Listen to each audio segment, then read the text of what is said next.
কল্পনা দেবী তার ছেলে চন্দন, বৌমা রূপসা এবং মেয়ে বুলটির সঙ্গে বসবাস করেন। চন্দন একটি ফ্যাক্টরিতে চাকরি করে এবং মাসে যা রোজগার হয় তাতে কোনো রকমে তাদের সংসার চলে যায়। বুলটি খুব ছোটবেলায় গাছ থেকে পড়ে যায়, যার ফলে তার একটি পা অকেজো হয়ে যায়, যার ফলে সে কোনো রকমের খুঁড়িয়ে খুঁড়িয়ে হাঁটা চলা করে। এদিকে পড়াশোনায় সে খুব ভালো, ছোটবেলা থেকে একজন ভালো শিক্ষিকা হওয়ার শখ তার। কিন্তু বাড়ির পরিস্থিতির জন্য ভালো কলেজে অ্যাডমিশন নেওয়ার কথা সে ভয়ে কাউকে বলতে পারে না। কয়েকদিন পর রূপসা গর্ভবতী হয়। তার প্রেগন্যান্সির কথা শুনে বাড়িতে সবাই খুব খুশি হয়। রূপসা, তুমি এইবারে নিজের খেয়াল রাখো, আর এইভাবে ভারী কাজ করো না, আর খাওয়া দাওয়াটাও ঠিক মতো করো। হ্যাঁ বৌমা, এখন তোমার নিজের প্রতি খুব যত্ন নেওয়া উচিত। বাড়িতে বেশি কাজকর্ম তোমায় করতে হবে না। সাবধানে থেকো আর ভালো মন্দ করে খেয়ে নিজের যত্ন নিও। আমাদের কাছে যদি সেরকম টাকা পয়সা থাকতো তাহলে আমি তোমার জন্য বাজার থেকে অনেক ফলমূল কিনে আনতাম, কিন্তু কি করব বলো। তুমি ঠিকই বলেছো মা, আমাদের এমন পরিস্থিতি যে আমরা এই সময় বৌদিকে ভালো মন্দ খাওয়াতেও পারছি না। আমি যদি ভালো করে পড়াশোনা করে একটি চাকরি পাই তাহলে আমি তোমাদের সবার স্বপ্ন পূরণ করব। এ কথা বলতে বলতে বুলটির চোখে জল চলে আসে। রূপসা তার কাছে যায় এবং তাকে জিজ্ঞাসা করে সে কি রকম চাকরি করতে চায়। কোন রকম সাহস জুগিয়ে সে তার বৌদিকে তার মনের কথা বলে। তারপর থেকে রূপসা এবং কল্পনা দেবী বুলটির স্বপ্ন পূরণের জন্য মোমো বিক্রি শুরু করেন। গ্রামের রাস্তার ধারে একটি গাছের তলায় দুই শাশুড়ি বউ দাঁড়িয়ে দাঁড়িয়ে মোমো বিক্রি করছিল। মোমো খাও মোমো, চটপটে স্বাদের মোমো। ও দাদা, ও দিদি, মোমো খাও, মাত্র 20 টাকা প্লেট। কই গো দিদি, আমাকে 5 টাকার মোমো দাও তো, আর শোনো ভালো করে চাটনি দেবে। দিদি, 5 টাকার কি আর মোমো পাওয়া যায়? এমনিতেই আমাদের মোমো অনেক সস্তার, 20 টাকার প্লেট। 5 টাকার কি করে আপনাকে দেব বলুন তো? আরে বাবা, আমরা তো তোমার গ্রামের মানুষ, 5 টাকায় যদি কয়েকটা মোমো দিয়েই দাও তাহলে তোমার কি এমন ক্ষতি হয়ে যাবে শুনি? এমনিতেও তো দাঁড়িয়ে দাঁড়িয়ে সারাদিন এইসব বিক্রি করছো, গ্রামে থাকতে গেলে, ব্যবসা করতে গেলে একটু আধটু তো এরকম করতেই হয়। এমন সময় একটি ছোট বাচ্চা আসে আর বলে, ঠাকুমা, আমাকে আমার মা পাঠিয়েছে আর বলল তোমার কাছ থেকে যেন একটু চাটনি নিয়ে আসি। একটু চাটনি দাও না, রুটি দিয়ে খাবো। এই, রোজ রোজ কিসের চাটনি রে? মোমো কিনলে তবে চাটনি পাওয়া যাবে। প্রত্যেকদিন তুই বাটি নিয়ে চাটনি চাইতে চলে আসিস। আমরা কি বিনা পয়সায় চাটনি দিতে দাঁড়িয়ে আছি নাকি? মোমো কিনে নিয়ে যা, সঙ্গে চাটনি ফ্রি পাবি। তোমরা আমাকে দেবে না তো? দাঁড়াও, আমি এক্ষুনি আমার মাকে ডেকে আনছি। এই বলে বাচ্চাটি দৌড়ে তার মাকে ডাকতে চলে যায়। এদিকে সেই মহিলা আবার 5 টাকার মোমো চাইতে থাকেন। আরে দাও দাও, এবার দিয়ে দাও, আমি অনেকক্ষণ থেকে দাঁড়িয়ে আছি, আমার আবার বাড়িতে গিয়ে অনেক কাজ আছে, তাড়াতাড়ি দাও, আমি চলে যাই। এটি কল্পনা দেবী এবং তার বৌমার দোকানের প্রত্যেক দিনের ঘটনা ছিল। গ্রামের মানুষরা হয় 5 টাকা 10 টাকা দিয়ে মোমো খেতে আসতো, আর না হয় ফ্রিতে চাটনি নিতে আসতো। এই করে দুই শাশুড়ি বউয়ের ব্যবসা একেবারে তলানিতে গিয়ে ঠেকেছিল। মা, গ্রামে এভাবে মোমো বিক্রি করলে আমাদের ব্যবসা এরকমই হবে। এরা তো 20 টাকা দিয়ে এক প্যাকেট মোমো পর্যন্ত কিনে খেতে পারে না, উপরন্তু ফ্রিতে সব জিনিসপত্র নিয়ে যায়। বুড়ো থেকে বাচ্চা সব একই ধরনের, কিছু বলতে গেলে উল্টা আমাদেরকেই গরম দেখিয়ে দেয়। হ্যাঁ বৌমা, গ্রামের মানুষজন তার নিজেদের প্রতিবেশীদের কষ্ট বোঝে না। আমরা প্রত্যেকটা জিনিস কত দাম দিয়ে দোকান থেকে কিনে এনে তবে ব্যবসা করছি। আমাদের পরিশ্রমের কোনো মূল্যই ওঠে না। জিনিসপত্র যা দাম, তাতে করে 1 প্লেট মোমো যদি কম করে 50-60 টাকায় বিক্রি হয় তবেই লাভ হবে। কিন্তু এখানে 20 টাকার মোমো কেউ সেটাই নিতে চায় না, অথচ ফ্রিতে দিলে সবাই নিয়ে গিয়ে মজা করে খাবে। দেখুন না, ওইটুকু বাচ্চা কেমন তার মাকে ডাকতে চলে গেল। না জানি ওর মা এসে এবার কি রকমের ঝগড়া করবে। রাতে দুই শাশুড়ি বৌমা বাড়ি ফিরে আসে এবং তাদেরকে দেখে বুলটি বলে, কি হলো বৌদি, তোমাদেরকে এরকম লাগছে কেন? নিশ্চয়ই আজকেও তোমাদের ব্যবসা ভালো যায়নি। দেখো বৌদি, তোমরা এত পরিশ্রম করে ভোরবেলা ঘুম থেকে উঠেছো, তারপর সারাদিন মোমো নিয়ে রাস্তায় রাস্তায় বিক্রি করছো, আর যদি তোমাদের এতে 2 পয়সা লাভ না থাকে তাহলে ব্যবসা করে কি হবে বলো তো? শুধু শুধু পরিশ্রম করছো তোমরা। আরে তুমি এভাবে বলছো কেন? আমি কি কারো চাপে পড়ে পরিশ্রম করছি নাকি? আমি নিজের ইচ্ছাতে এই কাজ বেছে নিয়েছি। তাছাড়া সারাদিন কাজকর্ম করলে, আমার হাত পা চললে তবেই তো আমি নর্মাল ডেলিভারি করতে পারবো, আর আমার বাচ্চাও সুস্থ থাকবে। আমার এতে কোনো রকমের সমস্যা হয় না, তুমি একদম চিন্তা করো না। আমি নিজের খেয়াল ঠিক রাখছি। বাবা, তোর বোন এমনিতেই পঙ্গু, হাঁটা চলাও করতে পারে না। ও যদি পড়াশোনা করে একটা ভালো চাকরি পায় তাহলে কিন্তু ওর নিজের ভবিষ্যতে আর কোনো চিন্তাই থাকবে না। এটা তো একবার ভেবে দেখ। মা, আপনি একদম চিন্তা করবেন না, আমরা দুজনে মিলে ছোট বোনকে অনেক দূর পড়াশোনা শেখাবো, আমরা ওই স্বপ্ন পূরণ করব। বৌদির কথা শুনে ননদের চোখে জল চলে আসে। বৌদি, আমার জন্য তোমরা কত কষ্ট করছো, দেখে নিও আমি তোমার আর মায়ের এই কষ্টের অনুদান একদিন ঠিক দেব। এক না একদিন আমি প্রতিষ্ঠিত হবই হব বৌদি। পরের দিন দুই শাশুড়ি বৌমা ভোরবেলা উঠে মোমো তৈরি করছিল। এমন সময় প্রতিবেশী রাধা দেবী সেখানে আসেন আর বলেন, কল্পনা দি, তুমি কি করছো গো? আমার একটু সাহায্য করবে, বড্ড বিপদে পড়েছি। আরে তুমি এভাবে বলছো কেন? কি হয়েছে বলো, আমি যথাসম্ভব তোমার সাহায্য করব। দিদি, তুমি তো জানো আমি বড় লোকদের কলোনিতে বাড়ির কাজ করতে যাই। কাল রাত থেকে না আমার ছেলেটার খুব জ্বর, ওকে ছেড়ে আমি যেতে পারছি না। তুমি আজকের জন্য ওদের বাড়িতে গিয়ে আমার হয়ে কাজগুলো করে দেবে। ওরা রোজের পয়সা রোজ দিয়ে দেয়, আজকের টাকাটা তুমি নিয়ে নিও। আচ্ছা ঠিক আছে, আমি করে দেব। আমাকে ঠিকানাটা বলে দাও, আমি সময় মতো চলে যাব। হ্যাঁ, এই কাগজে ঠিকানাটা লেখা আছে দিদি, তবে তোমাকে এক্ষুনি বেরোতে হবে, এমনিতে একটু লেট হয়ে গেছে। আচ্ছা ঠিক আছে, আমি চলে যাচ্ছি। বুলটি মা, এদিকে আয় তো, তোর বৌদির সঙ্গে একটু হাতাহাতি করে মোমোগুলো বানিয়ে দে, আমি আসছি। ঘন্টা দুয়েক পর রাস্তার মোড়ে চলে যাব। এই বলে কল্পনা দেবী রাধা দেবীর দেওয়া ঠিকানায় কাজ করতে চলে যায়। সেখান থেকে কাজ করে ফিরে আসার সময় তিনি দেখতে পান কলোনির রাস্তায় বড় বড় স্টল লাগানো। সেখানে পাপড়ি চাট, এগরোল, চাউমিন, মোগলাই এসব ধরনের ফাস্টফুড বিক্রি হচ্ছিল। প্রত্যেকে হ্যান্ড গ্লাভস পরে এবং মাথায় ক্যাপ পরে সেই সব জিনিস বিক্রি করছে। বড়লোক বাড়ির ছেলে মেয়েরা কোন রকম দামাদামি করা ছাড়াই চুপচাপ দাঁড়িয়ে দাঁড়িয়ে সেই খাবার খাচ্ছে। এসব দেখতে দেখতে কল্পনা দেবী মনে মনে চিন্তা করেন, আরে এই বড় লোকদের পাড়ায় কত রকমের খাবার বিক্রি হচ্ছে, আর মানুষজন কিভাবে বিনা দামাদামি করে চুপচাপ পয়সা দিয়ে সবকিছু খাচ্ছে। আমাদের গ্রামে কিছু বিক্রি করতে গেলেই সবাই খালি 10 টাকা 5 টাকার জিনিস কিনতে আসে, তার উপরে কত রকমের কথাও বলে। এখানে তো কাউকে টাকা চাইতেও হচ্ছে না, সবাই আগে টাকা জমা দিয়ে তারপরে খাচ্ছে। ফিরে এসে কল্পনা দেবী তার বৌমাকে সমস্ত কথা বলেন। সবকিছু শুনে রূপসা বলে, আচ্ছা মা, আমরা যদি ওই বড়লোক কলোনিতে গিয়ে মোমো বিক্রি করি তাহলে কেমন হয়? ওরা তো অনেক দামি দামি খাবার বিক্রি করে, আমরা ওদের থেকে না হয় একটু কম দামে বিক্রি করলাম, কিন্তু এখানে থেকে তো 10 গুণ লাভ হবে। বৌমা, আমিও না ওখানে দাঁড়িয়ে দাঁড়িয়ে এই কথাটাই ভাবছিলাম। ধরো আমরা যদি ওখানে নিজেদের ঠেলা গাড়িটা নিয়ে যাই আর ওদের সাথে দাঁড়িয়ে দাঁড়িয়ে আমরা মোমো বিক্রি করি, তাহলে কিন্তু অন্তত দিনে 50-60 প্লেট মোমো বিক্রি হবেই হবে। এইসব কথা চিন্তা ভাবনা করে কল্পনা দেবী এবং তার বৌমা পরের দিন থেকে বড় লোকদের কলোনিতে তাদের ঠেলা গাড়ি নিয়ে গিয়ে মোমো বিক্রি করা শুরু করে। কিন্তু কথাই বলে না যে গরিবদের ভাগ্য এত তাড়াতাড়ি বদলায় না। তারা সেখানে গিয়ে ব্যবসা শুরু করার পরেই সমস্যায় পড়ে। কলোনির এক মহিলা সেখানে এসে বলে, এই যে তোমরা এখানে কে? তোমরা ছি ছি ছি ছি, কেমন গরিব মানুষরা এসে আমাদের ভালো কলোনিতে নিজেদের ব্যবসা শুরু করেছে দেখো। এই, তোমাদেরকে এখানে ব্যবসা করার পারমিশন কে দিয়েছে শুনি? দেখুন ম্যাডাম, আমরা গরিব মানুষ, আমরা দুটো পয়সা রোজগারের জন্য এখানে এসেছি, পারমিশন আমরা কোথায় পাবো বলুন? ও আচ্ছা, বিনা পারমিশন এখানে ব্যবসা করতে এসেছো না? দাঁড়াও, এক্ষুনি মজা দেখাচ্ছি। এই বলে মহিলা গার্ড পুলিশকে সেখানে ডাকে এবং তাকে সমস্ত কিছু বলে। সবকিছু শুনে গার্ড বলে, এই তাড়াতাড়ি এসব এখান থেকে গুছিয়ে নিয়ে বেরো এক্ষুনি, পারমিশন ছাড়া এখানে ব্যবসা করা যাবে না। যাও আগে গিয়ে পারমিশন নিয়ে আসো, তারপরে ব্যবসা করতে পারবে। ম্যাডাম প্লিজ একটু বোঝার চেষ্টা করুন, আমরা গরিব মানুষ, পারমিশন কি আমরা পাবো? আমরা তো এই বিষয়ে কিচ্ছু জানি না, আপনি দয়া করে আমাদেরকে এখানে ব্যবসা করতে দিন।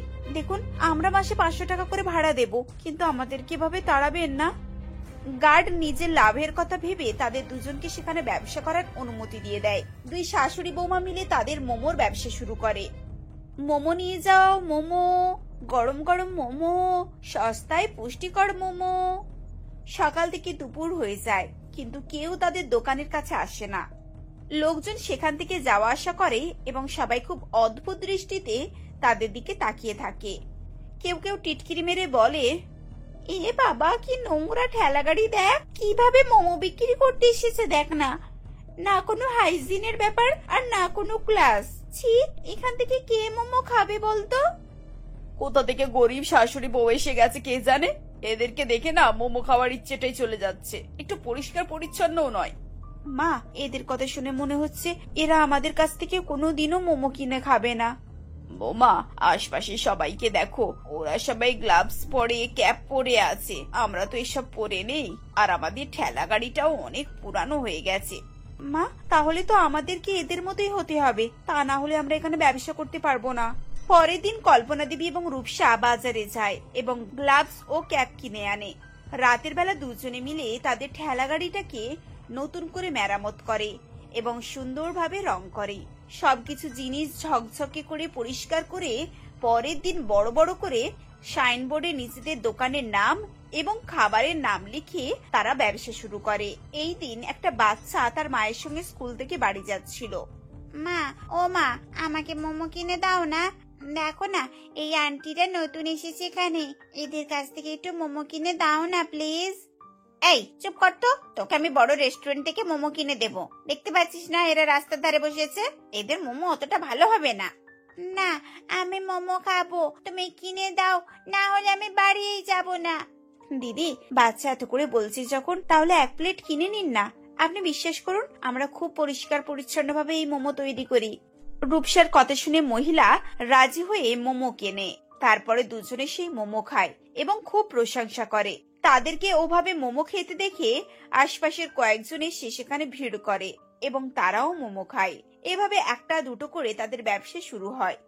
দেখতে দেখতে কিছুদিনের মধ্যে দুই শাশুড়ি বউয়ের মোমোর দোকানের সামনে লম্বা লাইন লেগে যায় এবং তারা বুলটির পড়াশোনার জন্য পয়সা জোগাড় করে ফেলে।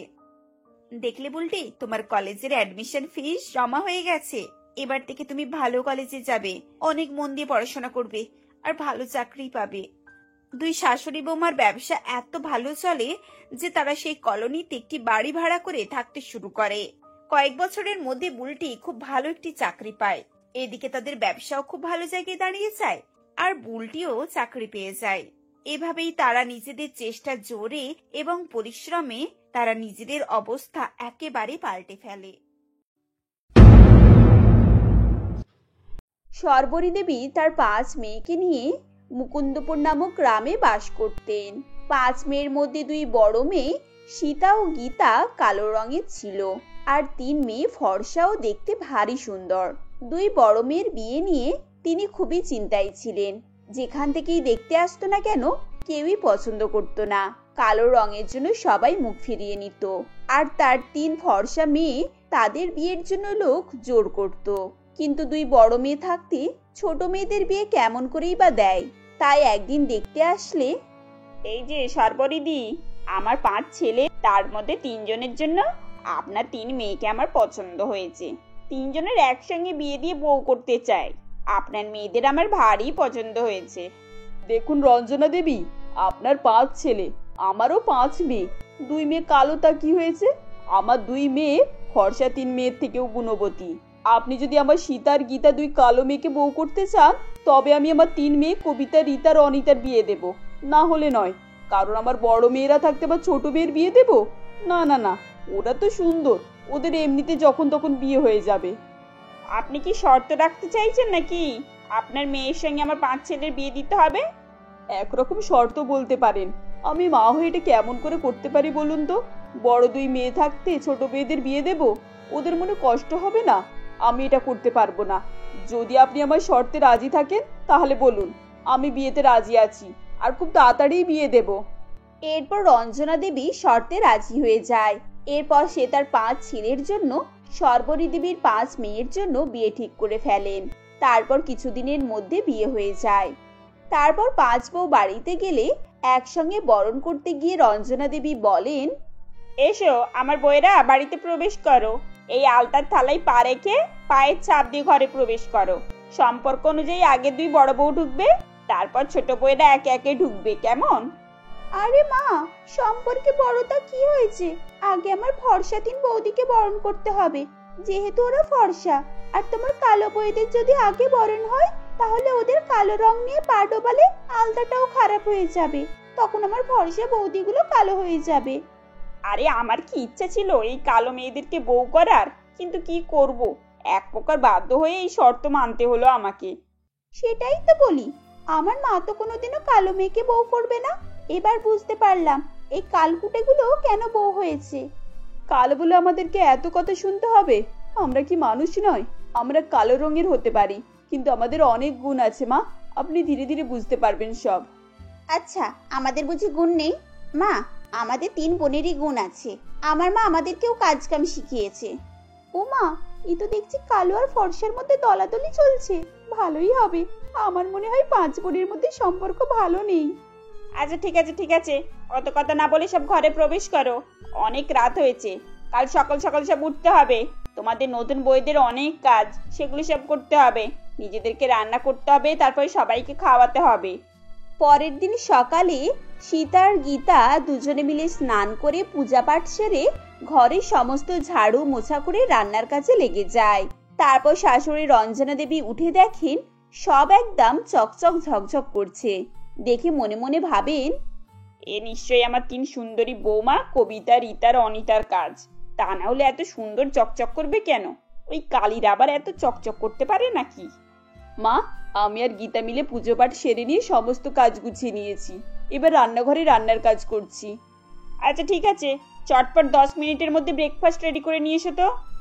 আসলে রঞ্জনা দেবী 2 কালো বউকে সহ্যই করতে পারত না। চোখের সামনে ভালো কোনো কাজ দেখলে তিনি ভাবতেন তার ফর্সা বৌমারাই করেছে। তাই ভালো হলেও চুপ করে নিজেকে সামলে নিয়ে তাদেরকে খাবার অর্ডার দেয়। সীতা এবং গীতা 10 মিনিটের মধ্যে ব্রেকফাস্ট বানিয়ে নিয়ে চলে আসে। এরপর টেবিলে রঞ্জনা দেবীকে দেন। তখন রঞ্জনা দেবী বলেন, আরে আমার ফর্সা বৌমারা কোথায় গেলে? কবিতা, রীতা, অনিতা, তোমরা তাড়াতাড়ি এদিকে এসো, ব্রেকফাস্ট করবে। কোথায় তোমরা? তোমাদেরকে তো দেখতে পাচ্ছি না। শাশুড়ির ডাক শুনে ফর্সা 3 বউ চটপট ঘুম থেকে উঠে রেডি হয়ে যায় এবং খাবারের টেবিলের সামনে এসে দাঁড়ায়। এই তো আমার সুন্দরী বৌমাদের সকাল সকাল মুখটা দেখলে আমার প্রাণটা একেবারে জুড়ে যায়। এসে বসো, আমাদের সঙ্গে ব্রেকফাস্টটা করে নাও। আর তোমাদের অত ফর্সা সুন্দর সুন্দর হাত পা নিয়ে কাজকাম করতে হবে না। কাজকাম করার জন্য তো তোমার 2 কালো বোনই যথেষ্ট।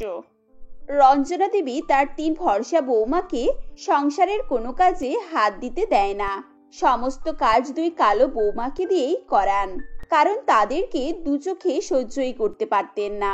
তাই সীতা আর গীতা সারাদিন মুখ বুজে সমস্ত সংসারের কাজ করে। তার উপর আবার রঞ্জনা দেবীর খুব কেয়ার করে। একদিন তার 3 বৌমা মিলে রঞ্জনা দেবীকে প্রশ্ন করেন, আচ্ছা মা, এত বড় রাজপ্রাসাদের মতো বাড়িতে থাকি, এই বাড়ি কার নামে আছে? আপনার নামে নাকি আপনার 5 ছেলের নামে? কেন বৌমা, হঠাৎ আমার সুন্দরী বৌমাদের মনে এই প্রশ্ন জাগলো কেন? আমার স্বামী চলে যাওয়ার পর সমস্ত বিষয় সম্পত্তির মালিক এখন আমি। ও আচ্ছা, এই ব্যাপার। আমাদেরকে আবার বলছে অত কথা জানার দরকার নেই। তোমার অবর্তমানে আমরা 3 বোনই সম্পত্তির মালিক হব। এরপর কবিতা তার 3 বোনকে ঘরের মধ্যে ডাকে এবং চুক্তি করে কি করে রঞ্জনা দেবীর থেকে সম্পত্তিগুলোকে নেওয়া যায়। তাদের এই কথাগুলো আড়াল থেকে সীতা শুনতে পেয়ে যায় এবং সে অবাক হয়ে যায়। এরপর গীতাকে বলে, ওরা 3 বোনে শাশুড়ি মায়ের নামে কুযুক্তি করছে। আমি পাশ থেকে শুনে এলাম। আমার তো শুনেই অবাক লাগছে যে ওরা আমাদের বোন। ওদের মনে এত পাপ, এত ছোট বোন ওদের। শাশুড়ি মার সম্পত্তি নেবার চেষ্টা করছে ওরা, তাও আবার আমাদের 2 বোনকে ছাড়া। 3 বোনের নামে করে নেবে সব। এ তো খুব বাজে জিনিস। শাশুড়ি মা এত বিশ্বাস করে, এত ভালোবাসে ওদের 3 জনকে, আর ওরা কিনা পিছন দিক থেকে ছুরি মারার চেষ্টা করছে। আমাদের শাশুড়ি মাকে সাবধান করে দিতে হবে, না হলে বড় বিপদ হয়ে যাবে জানিস। আমাদের খুব সাবধানে থাকতে হবে, আর ওদের 3 জনকে সব সময় চোখে চোখে রাখতে হবে। কখন কি বিপদ ঘটিয়ে ফেলবে কে জানে। এভাবেই দেখতে দেখতে তাদের বিয়ে 1 বছর হয়ে যায়। এরপর তারা 3 বোন শাশুড়ি মায়ের কাছে আবদার করে যে তাদের বিবাহ বার্ষিকী করতে হবে।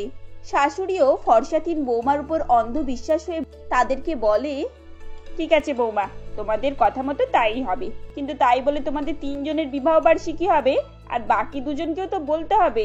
5 জনের একসঙ্গেই হবে, না হলে বিভিন্ন ধরনের গেস্ট আসবে, তারা বিভিন্ন রকমের কথা বলবে, বুঝেছো?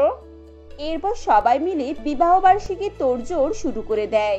তখন কবিতা বলে, এই বিবাহ বার্ষিকী অনুষ্ঠানে আমাদের 3 জনকে বেশি সুন্দর লাগবে। ওই কালো কয়লাদের থেকে আমাদেরকে ভালোভাবে সাজতে হবে, যাতে সব লোক আমাদেরকেই ভালো বলে, আর সব প্রাইজগুলো যেন আমাদেরকেই দেয়, আর ওই কালীদেরকে যেন সবাই অপমান করে।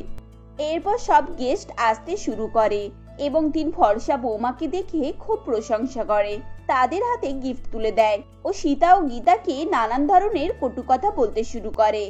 এমনই একজন গেস্ট বলে, আরে রঞ্জনাদি, তোমার 3 বউকে এত সুন্দর দেখতে হলো, আর বাকি 2 বউ কয়লা খনি থেকে নিয়ে এসেছো নাকি? আর 2 বউকে সুন্দর পেলে না? কি আর বলবো, সবই আমার কপাল। তা না হলে 3টে বউ সুন্দর হলো, বাকি 2টো ছেলের বউ সুন্দর করতে পারলাম না। ভাগ্যের ফের, না হলে এরকম হয়। এ কথা বলতে বলতে হঠাৎ করে রঞ্জনা দেবী সিঁড়ি থেকে নামতে গিয়ে পা পিছলে পড়ে যায় এবং তাড়াতাড়ি করে তার 2 কালো বৌমা সীতা আর গীতা তাকে তুলতে যায় এবং গিয়ে দেখে সিঁড়িতে তেল মাখানো রয়েছে। এরপর সীতা বলে, মা, এইসব আপনার ওই 3 ফর্সা বৌমার কাজ, কারণ ওরা আপনার এই বিলাসবহুল বাড়ি ও বিষয় সম্পত্তির মালিক হতে চায়। তাই তো সিঁড়িতে তেল মাখিয়ে রেখেছে, যাতে আপনি পা পিছলে পড়ে গিয়ে মারা যান, তাহলে ওদের স্বপ্নে সফল হয়ে যাবে। সেজন্যই এই কাজ করেছে। যাদেরকে আমি মাথায় করে রেখেছিলাম, যাদের জন্য আমি আমার এই 2 বৌমাকে আমার কাছ থেকে দূরে সরিয়ে রেখেছিলাম, তারাই কিনা আমাকে মারার জন্য ব্যবস্থা করেছিল। আগে জানলে আমি তোমাদের 3 জনকে গলা টিপে শেষ করে দিতাম। আমার দরকার নেই এরকম বউ। আমি মানুষ চিনতে পারি না, তাই তোমাদের মতো কালসাপকে দুধ কলা খাইয়ে এই ঘরে রেখেছিলাম। মা, আমাদেরকে ক্ষমা করে দিন, আমাদের ভুল হয়ে গেছে, আর কখনো এরকম কাজ করব না। আপনার সব কথা শুনবো, আপনার বাড়ির সমস্ত কাজ করব। আমাদেরকে ক্ষমা করে দিন প্লিজ। আমরা লোভের বশে সব করে ফেলেছি, এখন বুঝতে পারছি আমরা খুব বড় ভুল কাজ করেছি। ক্ষমা করার মতো কোনো কাজই করনি তোমরা যে তোমাদেরকে আমি ক্ষমা করে দেব। আমার সামনে থেকে দূর হও তোমরা। তোমাদের ওই মুখ আমি আর দেখবো না। আমার কালো বৌমারাই ভালো, কালো হতে পারে, মনে তোমাদের মতো তো বিষ নেই। আমি চিনতে পারিনি, এটা আমার দোষ যে আমি চিনতে পারিনি কয়লার ভিতরে হিরে থাকে। আমি ভুলে গিয়েছিলাম, তাই হিরে চিনতে পারিনি। আমাকে ক্ষমা করে দাও মা, তোমরা দুজনে। আপনি যে আপনার ভুল বুঝতে পেরেছেন, এটাই অনেক মা। আপনি গুরুজন, আপনি এভাবে ক্ষমা চাইবেন না। ক্ষমা তো তারা চাইবে যারা অন্যায় করেছে। তোমরা 3 বোনে আমার বাড়ি থেকে এক্ষুনি বেরিয়ে যাও, আর কোনোদিনও না দেখি তোমাদেরকে আমার বাড়িতে। আমি আমার এই 2 বৌমাকে নিয়েই থাকবো। শিগগিরই বেরিয়ে যাও এক্ষুনি। এরপর রঞ্জনা দেবী তার 3 ফর্সা বউদেরকে বাড়ি থেকে বের করে দেয় এবং 2 কালো বৌমা সীতা আর গীতাকে নিয়ে সুখে শান্তিতে জীবন কাটাতে থাকে।